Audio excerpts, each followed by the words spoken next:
மேகதாது அணையை தடுப்போம், காவிரியை காப்போம். எத்தனையோ அரசியல் கட்சிகள், எத்தனையோ அரசியல் தலைவர்கள் ஆளாளுக்கு அறிக்கை விட்டாலும் கூட தமிழகத்தை காப்போம், காவேரியை மீட்போம் என்று புறப்பட்ட ஒரே தலைவர் அன்புமணிதான்.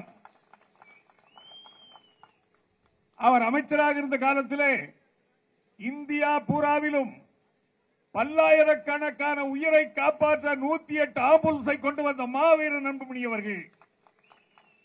என்றைக்கும் விவசாயிகள் மீதும், பாட்டாளி மக்கள் மீதும், ஏழை மக்கள் மீதும், தாய்மார்கள் மக்கள் மீதும் மிகுந்த அன்பு கொண்டு செயலாற்றி வருபவர் அன்புமணி அவர்கள்.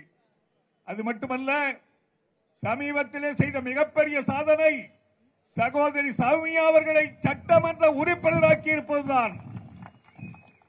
அவர்கள் சட்டமன்றத்திலே உரையாற்றினார்கள். சட்டமன்ற வரலாற்றிலே இதுவரை உழவரை பற்றி, விவசாயி பற்றி பேசி யாரும் இல்லாத ஒரு சரித்திர சாதனையை நிகழ்த்தி இருக்கிறார் சௌமியா அவர்கள்.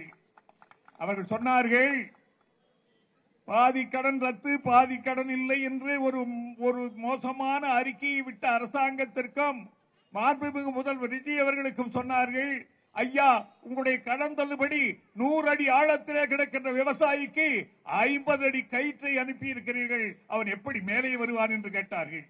அது மட்டுமல்ல, நாம் எல்லோரும் நிழலிலே அமர்ந்திருக்கின்றோம், அவன் விவசாயி மட்டும்தான் வெயிலே பாடுபடுகிறான், அவனை காப்பாற்றுங்கள் என்று விவசாயிகள் மீது அக்கறை கொண்டு பேசிய அந்த பேச்சுக்கு விவசாயிகள் சமுதாயம் என்றென்றும் உங்களுக்கும் சகோதரி சௌமியா அவர்களுக்கும் நன்றி கடன் பட்டிருப்போம்.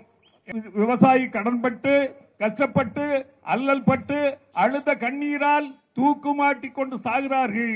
இவர்கள் குதிரை, யானை, ஒட்டக பேரம் நடந்து கொண்டிருக்கிறது.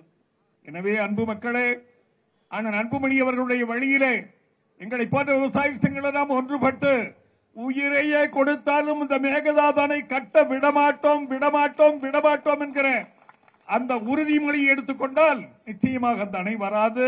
அந்த அணை வந்தால் எங்கெங்கே மாவட்டம், எத்தனை மக்கள், எத்தனை ஏக்கர் பாசன விவசாயம் என்னென்ன பாதிக்கும் என்பதை புள்ளி விவரமாக அச்சடித்து ஆணித்தரமாக மத்திய மாநில அரசுகளுக்கு சொல்லிக் கொண்டிருக்கிறார்கள் அன்புமணியவர்கள். நீங்கள் இந்த பயணத்தை தொடருங்கள், உங்கள் பயணம் வெற்றி பயணமாக அமையும். வெற்றி பயணமாக அமைய தமிழக மக்கள் உங்களோடு என்றும் இருப்பார்கள். நன்றி, வணக்கம்.